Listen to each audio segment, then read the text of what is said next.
عزیز طلبہ، ہم نے جو نوٹس میں برہمنوں کی بالادستی والا سماج دیکھے، اس کے تحت ہم سماجی طبقات دیکھیں گے، جس کے ذریعے سے ہم کو برہمنوں کی اجارہ داری والا سماج بآسانی سمجھ میں آئے گا۔ سماجی طبقات، جسے انگلش میں سوشل اسٹریٹیفیکیشن کہتے ہیں، اس کی 2 قسمیں ہیں۔ نمبر 1 ہے بند طبقات، یعنی کلوز اسٹریٹیفیکیشن۔ دوسرا ہے آزاد طبقات یا کھلے طبقات، اوپن اسٹریٹیفیکیشن۔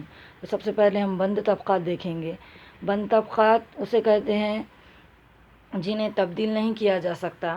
فرد کو حاصل شدہ جو طبقہ یا درجہ ہوتا ہے اسے بدلا نہیں جا سکتا۔ شخص اپنے حاصل شدہ طبقاتی درجے میں ہی اپنی زندگی گزارتا ہے۔ درجے کو بدلنے کی نہ تو اس کو اجازت ہوتی ہے اور نہ ہی اس کی کوئی حوصلہ افزائی کر سکتا ہے۔ اور بھارتیہ سماج کے جو طبقات ہے وہ ذات کی بنیاد پر ہے، ذات کی بنیاد پر بنا ہوا ہے، اور ذات جو ہے وہ شخص کی پیدائش پر منحصر ہوتی ہے، یعنی کہ جس ذات میں پیدا ہوا اسی ذات کا کہلایا۔ ذات کی وجہ سے اس کا سماج میں مقام ہوتا ہے۔ یہاں پر اس کی ذاتی خوبیاں، اس کا ٹیلنٹ، اس کی صلاحیت کوئی معنی نہیں رکھتی، صرف ذات کا تسلط ہوتا ہے، اور اپنی ذات کو وہ اوپر اٹھا نہیں سکتا، اونچا نہیں کر سکتا۔ اسی کو بند درجہ بندی کہا جاتا ہے، کلوز کلاسیفیکیشن۔ اس بند درجہ بندی کے تحت قدیم سماج 4 ورنوں یا 4 طبقات میں منقسم تھا۔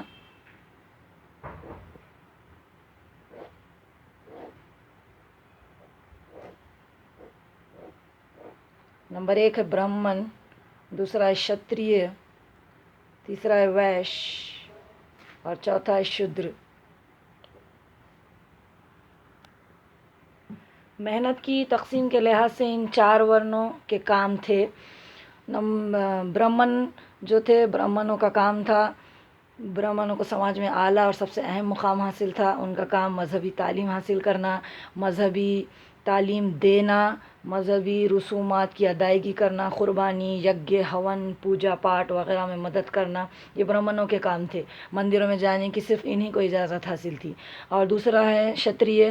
شتریہ جو تھے، اس ورن کے ذمے ملک اور اپنے علاقے کی حفاظت کرنا، یہ ان کا کام تھا۔ حکومت سے متعلق کام کاج میں کی ذمہ داری نبھانا پڑتا تھا، اور یہ لوگ جو تھے وہ لڑاکو، جنگجو، سورما، پہلوان ہوا کرتے تھے۔ تیسرا ہے ویشیہ۔ یہ جو ورن ہے تیسرا، اس کے ذمے تجارت، زراعت اور مویشی پالن جیسے کام تھے۔ یہ سماج کی مختلف ضروریات کو محنت کر کے پورا کرنے کا کام کرتا تھا۔ اور نمبر 4 جو ہے وہ ہے شودر۔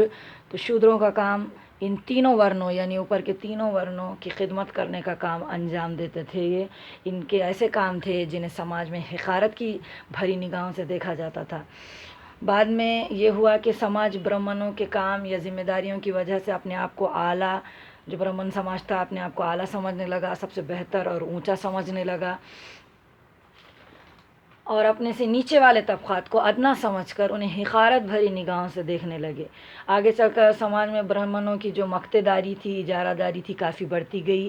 شودروں کے ساتھ ناروا سلوک کیا جانے لگا، اور انہیں عوامی کنوؤں سے پانی پینے کی اجازت نہیں تھی۔ انہیں برہمن، شتریہ اور ویشیہ ذاتوں سے مقرر کردہ فاصلہ برقرار رکھنا پڑتا تھا۔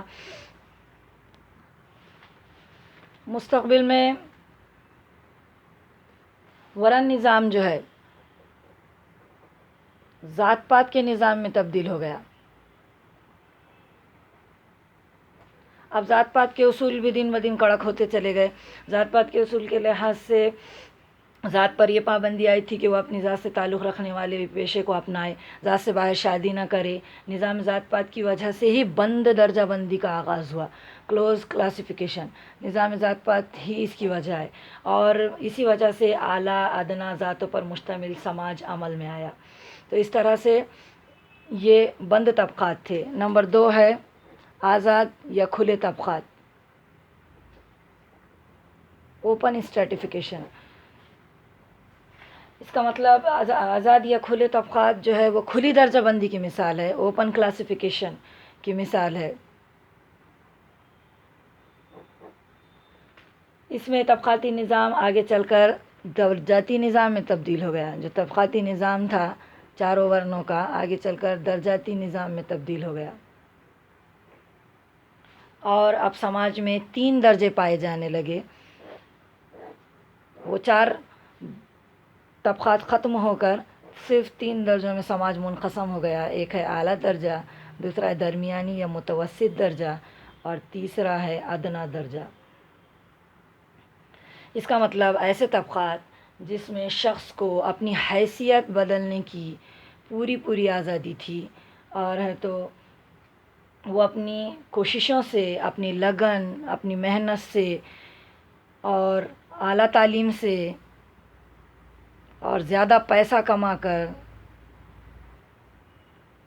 مختلف فنون حاصل کر مختلف فنون میں ماہر ہو کر، ٹیلنٹ حاصل کر کے اپنے درجے یا حیثیت کو اونچا اٹھا سکتا تھا، سماج میں اعلیٰ عہدہ حاصل کر سکتا تھا. اس طرح سماجی طبقات کے تحت بند طبقات میں برہمنوں کی بالادستی والا نظام قائم ہوا.